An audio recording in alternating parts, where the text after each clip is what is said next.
Hello and welcome to another edition of Issues with Jide. Here we talk about actions and inactions of those who shape our national landscape and how they impact us positively or otherwise. I'm Ibrahim Shita. Today on the show, we'll be talking about the National Assembly considering life pension for presiding officers. President Buhari signs Electoral Act Amendment Bill 2020 into law. And lastly, we'll also talk about the Ukraine-Russia face-off, any possible outbreak of Third World War. So in the course of the program, we take your questions by YouTube channel and drop your questions in the comment section. I have joining me via Zoom, the master himself, Babajide Kolade-Otitoju. Thank you so much for joining us on Issues with Jide.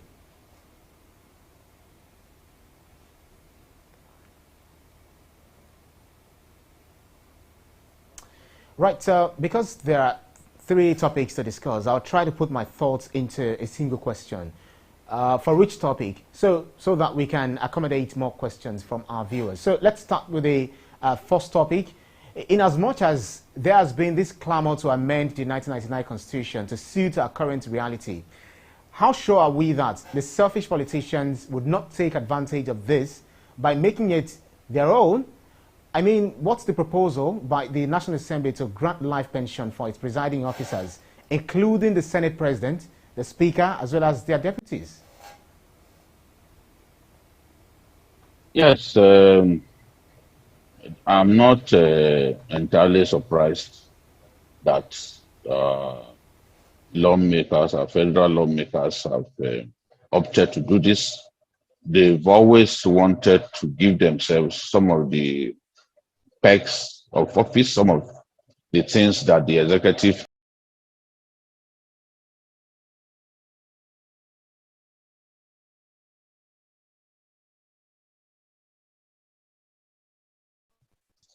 come with, being a governor, being a president, those good things that go to the executive, they've always wanted as well. During the Jonathan regime, they tried towards the tail end of that regime, they tried to have the immunity clause amended in the Constitution so that their principal officers can have immunity. I guess this was in response to some of the moves made in the past to put federal lawmakers on trial, including their principal officers, especially during the Obasanjo regime. So, but it didn't work because the then Attorney General of the Federation advised the president not to give his assent.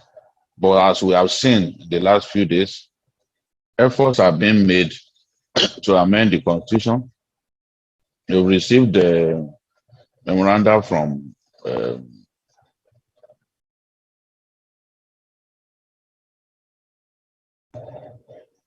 unfortunate that these lawmakers want to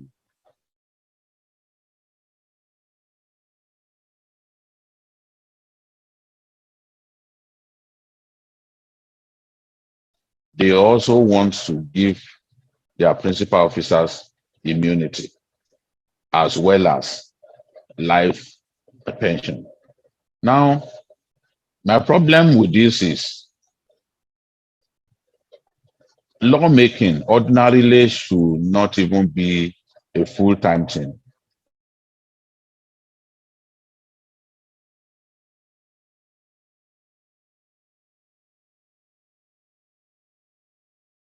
Situation in which lawmakers have simply resorted to grabbing all the perks that are available. And by this, they are giving us all kinds of problems with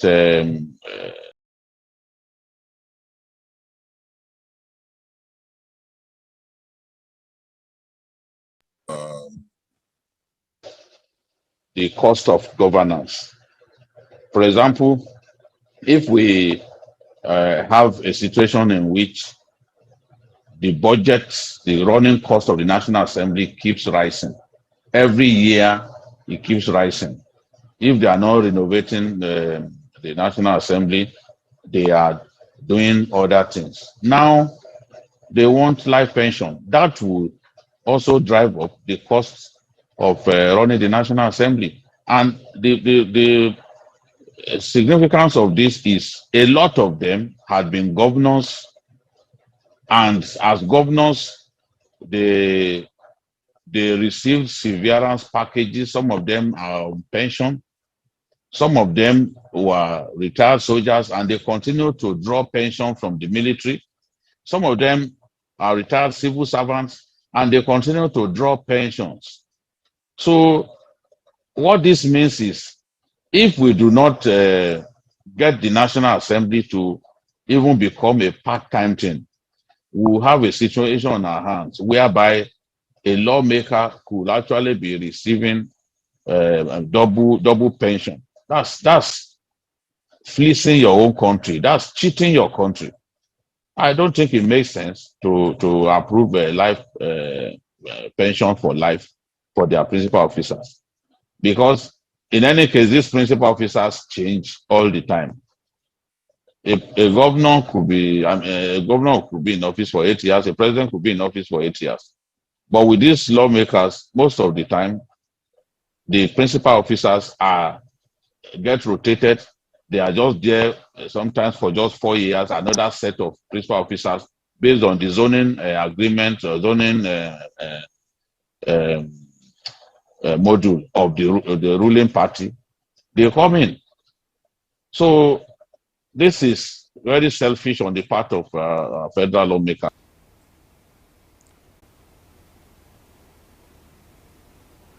BKO, are you there? BKO, we don't seem to hear you. I can hear you. Okay. Let's go. Right. Let me quickly. I promise to ask one question each, but I wanted to touch on the fact that we want our constitution to be amended, to be reworked. I mean, to be updated. Can we now trust these politicians, giving us exactly what will work for this country, rather than what will be, a selfish imputation into the constitution?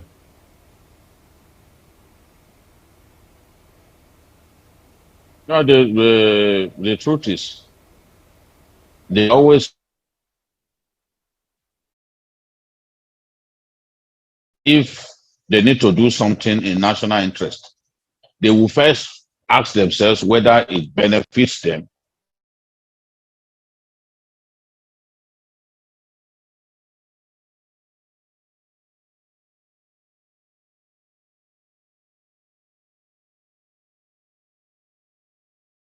Within the political class, determining whether something is good enough to be in the Electoral Act, determining whether it actually benefits Nigerians to have certain clauses inserted in the Electoral Act. At the end of the day, when they feel that their interests are in danger, they go ahead to stop the attempt to insert such legislation into the legal framework guiding our elections. Look at the federal lawmakers pushing aggressively for direct primaries, not for any reason, but for the fact that they could see that indirect primaries places the governors at great advantage over them. So some of them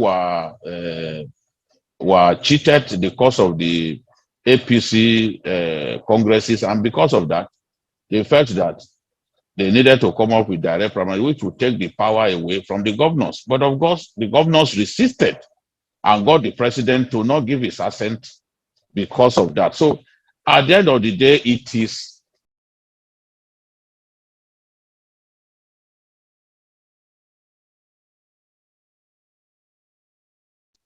the interest of the individual senators or House of Rep members that prevails at the end of the day. Right.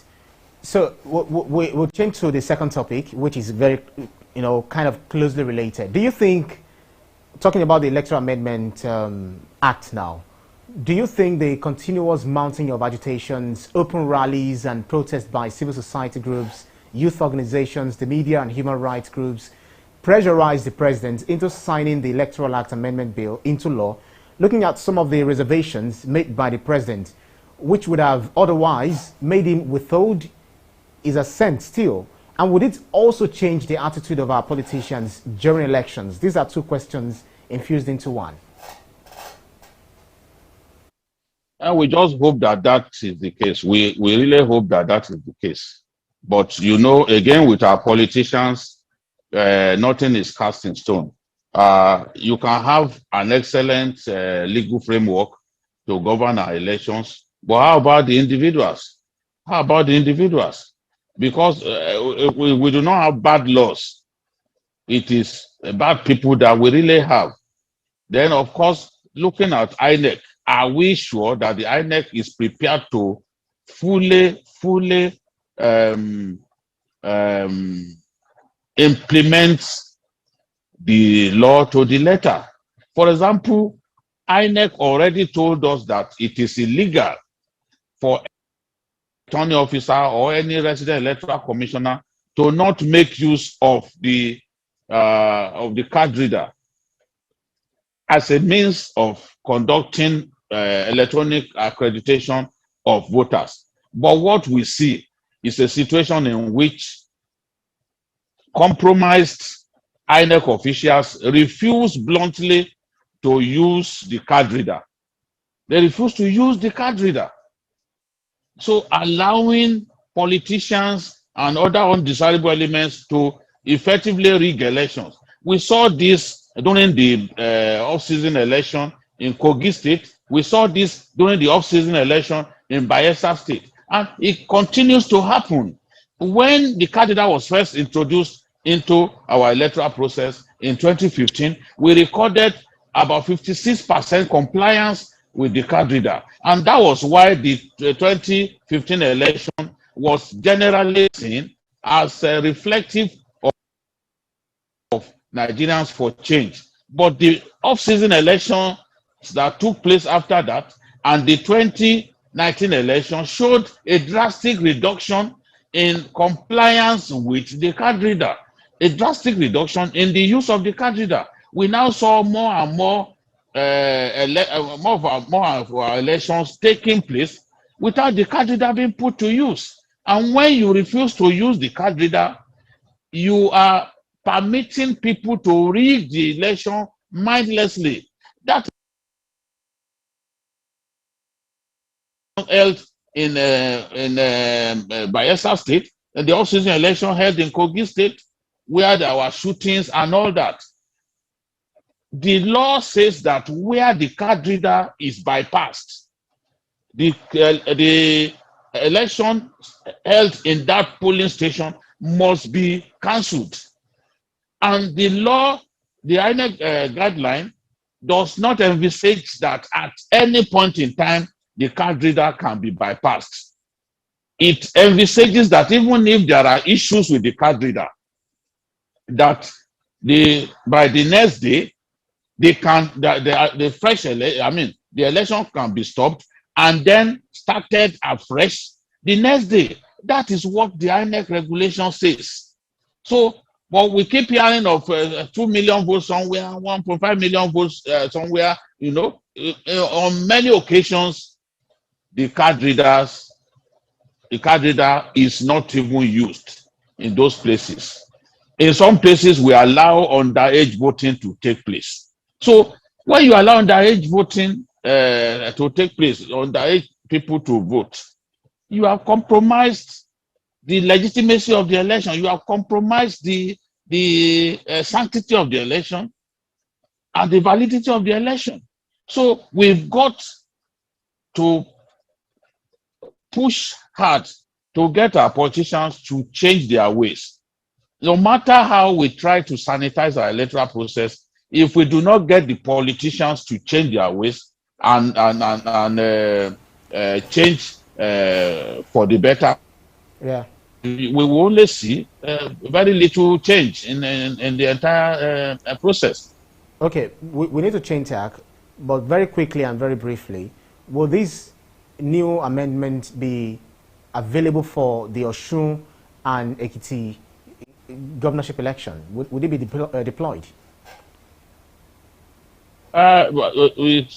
Once the president has signed, the INEC has every responsibility to begin to implement the letters of the new electoral act. So I want to believe that since the president has already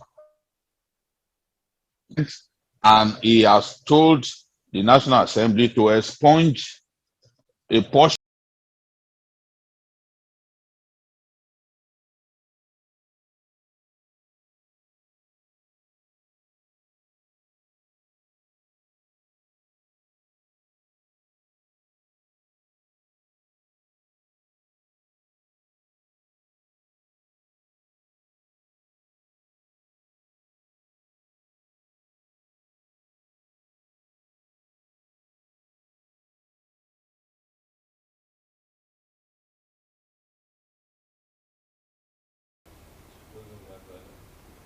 BKO? Yeah. Okay, you can hear me. Yeah, we got the point. We got your response. Yes. That it's going to be, once it is signed, then there's every possibility Yes. that it will be used for the Ekiti and Osun election. Once it's signed and the portion that the president complained about has been removed, then it can go into use effectively. Okay. All right, then. I don't know how soon they will do that, but I expect that they will do that quickly because we have now seen that this delay, unnecessary delay in having the president give his assent has cost us. For example, now the presidential election, the election have been shifted by 1 week. You know, because the new act states that you must give 360 days notice for a fresh election. So INEC has to be within the law, do its best to stay within the ambit of the law. So now the elections have been moved, and INEC's complaint was that there were because of the delay in having the president give his assent. So we can't continue to waste time. They've got to take away that portion and let the law begin to function. Yeah. All right, BKO. So let's go outside of Nigeria. Let's talk about the belligerent countries. Talk about Russia and Ukraine. Ukrainian President Zelensky has appealed to his Russian counterpart for direct talks because Ukrainian citizens are also asked to defend their country. French President Emmanuel Macron also wants that the world must be prepared for a long war. What would you say is Putin's end goal in all of this? You see, the Russian president is an unorthodox individual, and it is difficult to understand him. And he looks also like someone who has amassed war machinery and is looking for the opportunity to put the war machinery to use to at least test his strength. Over the years, he had spent so much money building the Russian army, making it the second strongest army in the world behind the United States, at least talking about conventional warfare. Talking about conventional warfare, the Americans are ahead.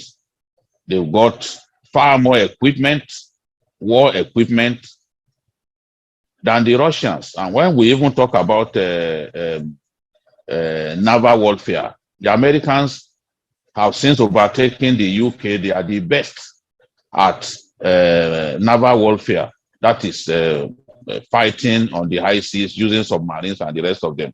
But Russia is worried that if Ukraine, because Ukraine, many people within Ukraine want their country to be part of the EU, they want their country to be part of NATO, you know, but that's not what Putin wants to see. Putin wants firm guarantees, legal guarantees, that NATO will not continue to spread to the Far East. He doesn't want NATO to continue to move eastwards,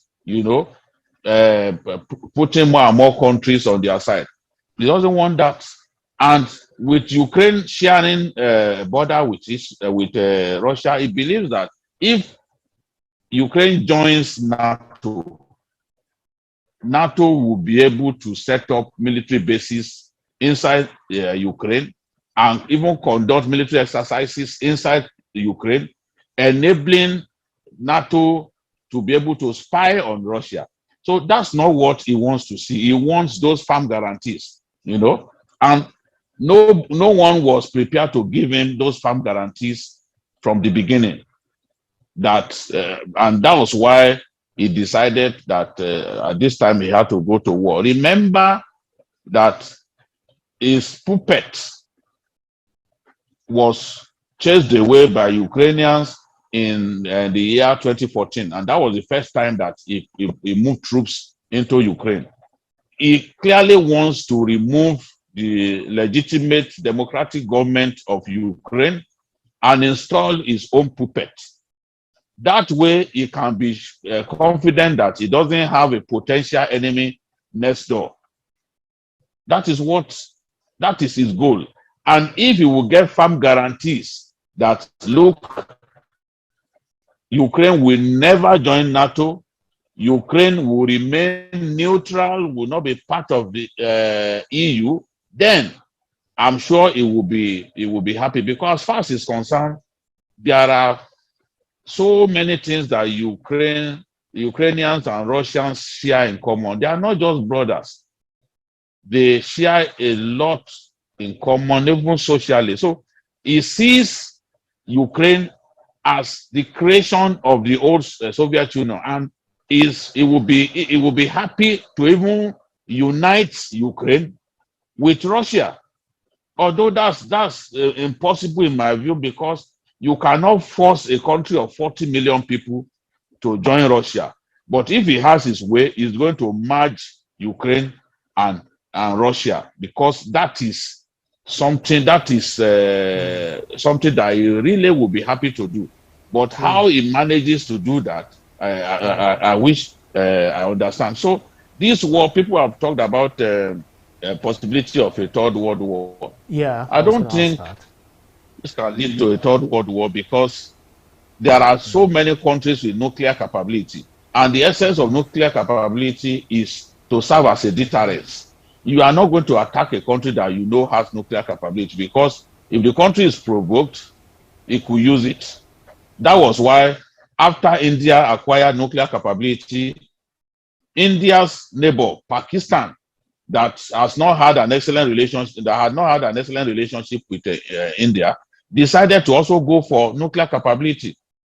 And with the help of his allies in the West, Pakistan also became a nuclear power. And it was the happiest day in the history of their country that on the day that the then Prime Minister Nawaz Sharif announced that Pakistan had become a nuclear power. So in terms of war, I do not see a third world war happening, because the third world war could push the world into the possibility of the use of nuclear weapons. And these countries would do their best to not let that happen. So you remember what the leader of France was saying: look, NATO has nuclear capability. So Putin should realize that. So amidst the huffing and puffing, he has to bear it in mind that he's also dealing with friends of Ukraine who have nuclear capability, who can match any arsenal at his disposal. Right. Well, one will be wondering why Putin is also bellicose. Why is he always determined to attack his neighbors? But then let me go online, where OT is asking a question on our YouTube channel. It said, just be worried about the Nigerians stranded over there who are facing racism while trying to flee. How concerned are you about the Nigerians there and the effort of the federal government in evacuating Nigerians to a safe place? Yeah, well, I think we have to do our best. We have to do our best to um, evacuate our people who are ready, those who are ready to leave the country. We need to do our best to evacuate them. But I know that a lot of them would rather flee to Poland rather than come home because of the difficulty of returning to base. They are not sure that they will be able to return to base. And we have at least 12,000 Nigerians schooling in Ukraine. It's such a terrible scenario. But what can we do? Even at this time, it's difficult to get people evacuated. But the Nigerian authorities have told them the places to go to, the border communities that they can go to, where they can be evacuated. So we have to keep trying. And I'm happy that my country has appealed to Putin to end the aggression. You do not attack a sovereign country in the way that you have done. And this is the position of the African Union, is the position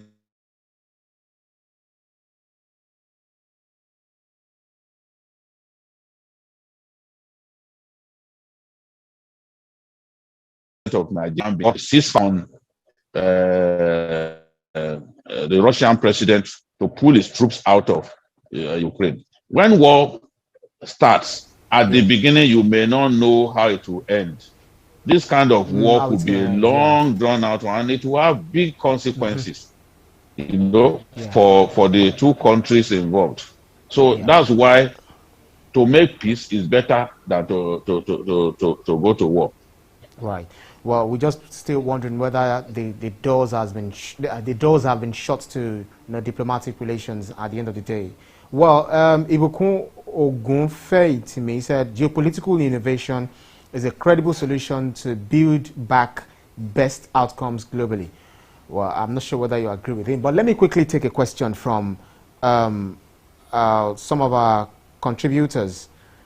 We've got 606. Olushola Jide saying, BKO, that's to our first topic. Is it not possible that National Assembly should be on part-time basis? Yes, it's possible. We've had that before. And in many countries of the world, people are pleased to simply serve their country. Look at what happened in Senegal. The president felt that it was a waste of public funds to have two chambers of federal legislature, and he decided to scrap the Senate. We are wasting too much money on these federal lawmakers, and the cost of maintaining them is huge on our country. You know, so we've got to do something and do something quickly, because here is a country that can't pay its bills anymore. Here is a country where you are already taking loans from the CBN to pay worker salary. I'm not the one saying it. The Minister of Finance admitted it, that for some time we had been taking some money from CBN to pay worker salary, and we'll call it ways and means. So whatever we can do to reduce the cost of governance, to block the avenues through which our resources are being wasted, are leaking, we've got to do that quickly for everyone's good. Yeah. So let me go to another question. This is coming from Olushola Julius. It said, okay, I think that's on he said, BKO, why is Vladimir Putin making his government look like fascism in nature? Of course, it's a fascist. He's not a product of democracy in the real sense of the word. And for such a man, and with all the military arsenal at his disposal, sometimes he will look at himself and imagine himself to be God in human skin.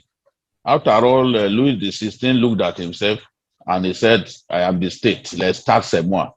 So I won't be surprised if Putin calls himself the state, because he's a powerful man and he's not a product of democracy, so he can do what he likes. where democracy has taken root, you cannot even invade another country without the permission of the parliament. So, but is the parliament in his country, is the army chief in his country, is the defense minister, is Yeah. everything, Yeah. you know. Well, So, anyone like, who turns against the United Nations yeah. and behaves like the United Nations does not exist is a dangerous person. Okay, I think I was actually going to take Fabian's question, Olishola's question too, quite relevant. He said Russia would not be the first superpower with WMD to oppress a smaller nation. The US and UK are crying when they knew this was going to happen. They are just as guilty. Did you get that? Yes, but it doesn't make what has happened right. It doesn't make. I opposed the invasion of Iraq based on false intelligence. You know, I opposed the invasion of Kuwait by Iraq. And what is going on in Ukraine now looks very much like what Saddam did in 1990 when he invaded Kuwait. You know, on the pretext that he wanted to unite both nations, that they used to be brothers, they used to be part of one empire. I mean, absolute rubbish. So you can't invade a sovereign nation in the way that you have done just because you have power, you have resources. You've got to realize that sometimes bullies do not get away with their actions. In 2006, Israel thought it could easily overrun Lebanon because the Hezbollah were lobbing rockets into Israel. So they decided to push into southern Lebanon with the intention of taking out the rocket launchers and the rest. But after 117 soldiers dead, they still couldn't capture the town. And they had to end the war after 2 weeks and 5 days in disgrace. Right, The BKO. defense minister of Israel had to resign. So it's not every time that the bully has his way. You know, Yeah. we saw what happened with the War of Independence of Algeria. France had to leave in disgrace. So I hate bullies. I hate bullies. If you want to fight your mates. I hate bullies. BKO, Whether it is America or UK, it doesn't make it right. We have 2 questions to go. One is about Nigeria, but I think this is also important, and I wanted to address it a bit. Just like James Ogbole requests that you address Putin's call on the Ukrainian military to take over power. Just briefly. Yeah, because that is his goal. That is his goal. He wants to remove the democratically elected Zelensky. He wants regime change. He's copying the Americans. The Americans went to Iraq with the goal of regime change in mind, because the Americans felt bad that Saddam was still in power despite the fact that he was defeated in the Gulf War of 1991. You know, so he is after regime change because the regime that was loyal to him, the regime that was headed by his puppet, was removed by a popular uprising in 2014. So he doesn't want a regime that will pledge alliance, that will be tilting towards the West. So he wants a regime that will be pro-Russia, and he wants to achieve that by chasing away the government of the day. Right. All right, BKO. So final question, and which is, I can't hear myself. BKO, can you hear me? And if you can, BKO, can you hear me? Yes. Great. So final question, very closely related to what Nnamdi Stanley Maduka said, but I'm going to put it in this way. What does Nigeria, or what should Nigeria or Nigerians learn from this?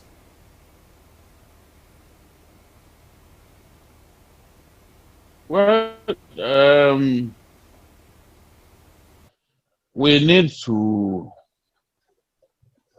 learn the fact that even when we have allies, not in all cases that they can rescue us when we are in a tight situation. We need to continue to build our army, an army that can defend our country, even without help from abroad. We need a strong army that can stand its ground, that can defend the territorial integrity of our nation. I don't know how far the Ukrainians can do that, but I know that if the will is there, it is not easy to invade a country of 40 million people. At least you need one. I don't think Russia has even got enough soldiers to pour into the whole of Ukraine with the intention of keeping themselves there as an army of occupation. So we need to improve our military and make our military capable of standing any test, wherever it comes from. And we need to build the right alliances in case of in case we find ourselves in an embarrassing situation. Yeah, I think Russia is just trying to, get into Ukraine, destroy it. If it can actually impose install a loyalist to him, it would do it. But what makes Russia Russia is his own military as well. So it might be also putting himself in a very difficult situation. Correct, right? No, but remember that the old Soviet Union was defeated by Japan, just before the Second World War. So Russia is not undefeatable. Even when it had the might of the great Soviet Union, it was still defeated by Japan, small Japan. So people have to be careful. It's not in all cases, as I said earlier, that bullies triumph in warfare. Yeah, absolutely. Well, that's our show for today. It's today's edition of Issues with Jide. Special thanks to Babajide Kolade-Otitoju for those insightful keenness of analysis. Thank you so much. Thank you so much for your time. You can see the program again anytime by subscribing to our YouTube channel, TVC News. Click on our subscribe button to get the latest information. On behalf of the team, we'll say thank you so much for watching. I'm Ibrahim Shita. See you next edition. Bye for now.